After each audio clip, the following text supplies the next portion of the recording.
Donc la plupart des interventions que j'ai entendues aujourd'hui résonnent fortement avec la littérature que j'ai pu lire depuis quelque temps et qui a donné lieu en fait à ce dossier de veille qui s'appelle le travail collectif des enseignants entre informels et institués, que je vais restituer, dont je vais restituer quelques données ici. Donc au service veille et analyse, on est à l'IFE de Lyon, on élabore plusieurs productions pour les acteurs du système éducatif, que ce soit donc des dossiers de veille qui sont notre cœur de métier, mais aussi d'autres choses, des études et des enquêtes. Je fais un pitch parce que tout à l'heure je vous en parlerai un peu plus. Alors on parle de travail en équipe, on parle de travail collectif et aussi de communauté. Ça, c'est plus dans le monde anglo-saxon. Nous, en tant que francophones, en tant que français, on est assez rétifs à cette notion de communauté, mais on verra que c'est quand même une notion qui est intéressante.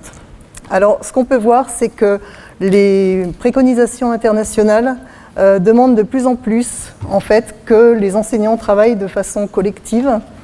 Ça se traduit dans le prescrit, dans le référentiel des métiers, où on peut dénombrer à peu près 7 compétences collectives, si on regarde bien. C'est pour répondre à plusieurs choses, en particulier la complexification du métier d'enseignant, et aussi toutes les problématiques liées à la souffrance enseignante, le fait de pouvoir durer dans le métier, et les abandons de néo-titulaires. Dans un des derniers rapports de l'OCDE, le rapporteur a insisté à la fois sur le fait qu'il fallait des communautés internes aux établissements et des communautés qui soient externes, qui incluent les parents, le territoire. Et en France, pas mal de rapports disent que finalement, en France, on n'a pas tellement de collectifs. Heureusement, il y a pas mal de lieux d'émergence de collectifs, en particulier qui s'appelle ce que Van Zaten a appelé l'école de la périphérie. On est en plein dans le sujet aujourd'hui, sur enseigner l'EPS dans les banlieues et ailleurs. C'est souvent à la marge qu'il y a plus de créativité parce qu'il y a plus de nécessité. Il y a aussi parfois un peu plus de moyens, un peu plus de temps. On verra que le temps, c'est vraiment nécessaire pour pouvoir travailler en collectif. Et il y a aussi souvent plus de recherche dans les établissements prioritaires. Je mets juste pour rappel le feu dispositif plus de maîtres ou de maîtresses que de classes, qui autorisait en fait à faire du co-enseignement dans les écoles primaires et qui pour l'instant, à ma connaissance, a été abandonné en vue d'autres dispositifs. Un autre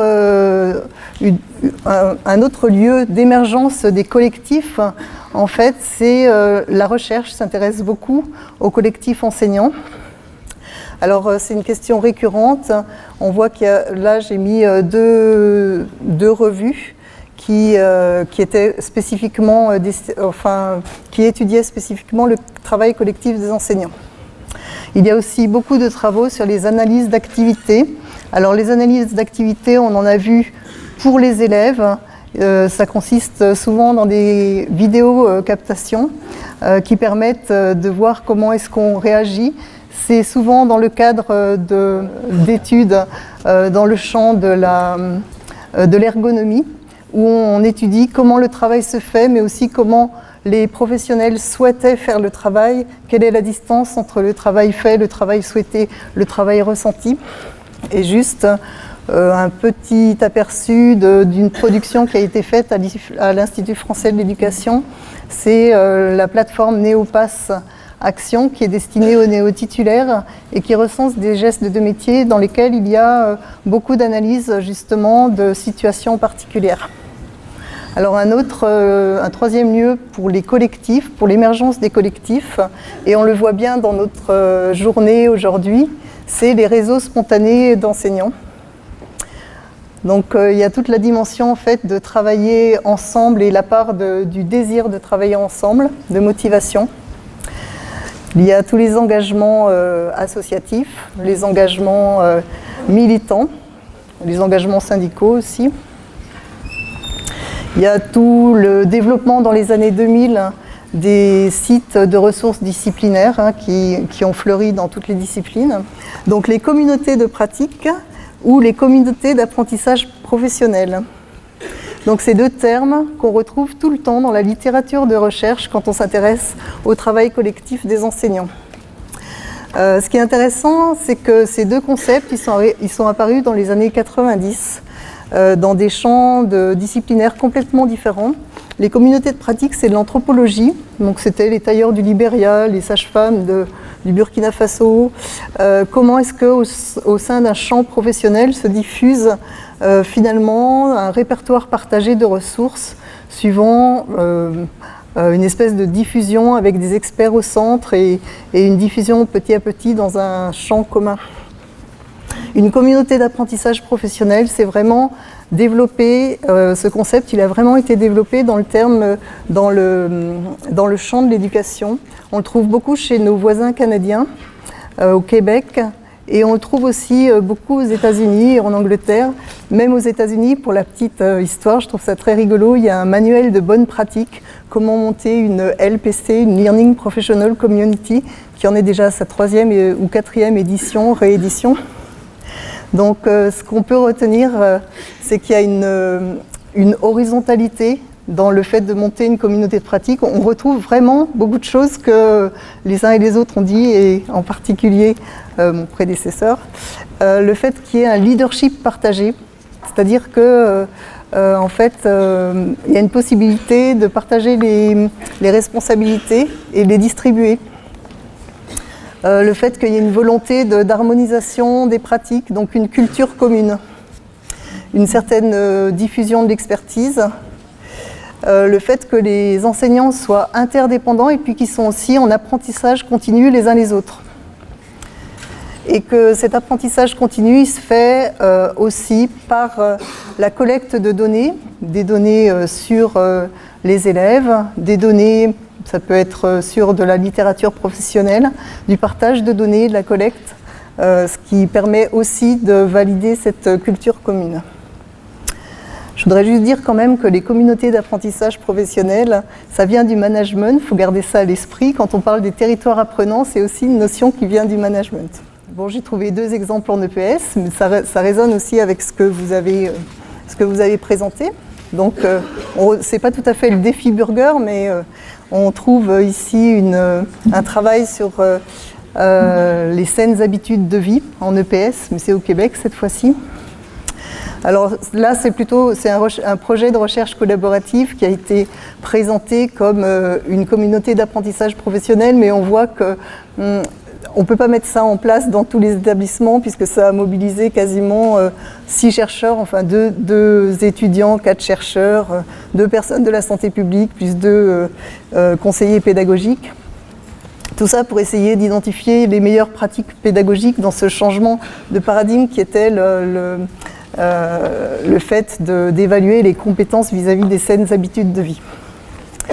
Et ça a été fait, c'est un travail qui a été fait sur 2 ans. La première année, c'était plus du partage d'expériences et ça a été assez long. Et c'est seulement la 2e année qu'il y a eu en fait une élaboration conjointe d'outils. Mais dans certains cas, ça s'est interrompu parce que la direction n'était pas vraiment d'accord. Ça remettait trop en cause les pratiques habituelles. Et puis ça mettait aussi un petit peu en cause l'identité professionnelle par rapport au fait d'évaluer des compétences autres que celles qui étaient évaluées d'habitude. Un autre exemple, c'est un collectif de travail, donc c'est en France, pour la prévention du décrochage des élèves en EPS. Et là, c'est intéressant parce que c'est l'élaboration d'un répertoire partagé sur comment est-ce qu'on fait lorsqu'un élève arrive au dernier moment avec sa dispense d'EPS. Et l'équipe d'enseignants a donc élaboré un espèce de répertoire en disant avec des tâches à réaliser pour que les élèves puissent être inclus quand même dans le cours. Et ça a eu pour conséquence de diminuer les élèves qui étaient exclus de cours à cause des dispenses. Alors là maintenant, j'ai mis juste quelques petites notions pour implanter une CAP ou LPC, mais on trouve ça dans la littérature. Je vous laisserai lire ça à la maison si vous voulez. Juste pour vous dire que ces CAP et ces LPC, c'est parti des pays anglo-saxons. On le retrouve chez les petits qui montent dans le classement PISA, l'Estonie et le Vietnam. Et puis il y a un développement particulier aussi en Asie. ça suppose aussi qu'il y ait des leaderships intermédiaires, c'est-à-dire des PLC facilitators, des groupes de recherche, du temps, et puis des travaux parfois qui sont entre plusieurs écoles. Pour travailler vraiment à fond en équipe, ça suppose aussi d'aller au-delà de la privatisation des pratiques. Donc c'est quelque chose qui est difficile parce que souvent les pratiques c'est perçu comme une expérience intime et voir les gestes de métier, et ben, voilà, ça demande...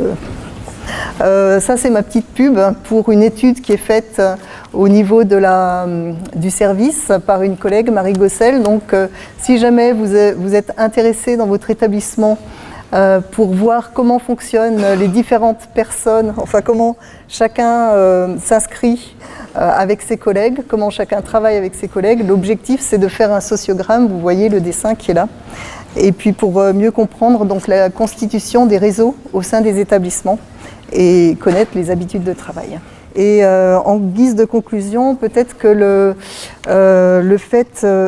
on parle souvent du sentiment d'efficacité personnelle et de l'évaluation des enseignants de façon individuelle, mais l'évaluation collective, c'est quelque chose qui pourrait permettre de faire avancer sans doute ce travail collectif. Voilà, merci. Merci Anne-Françoise.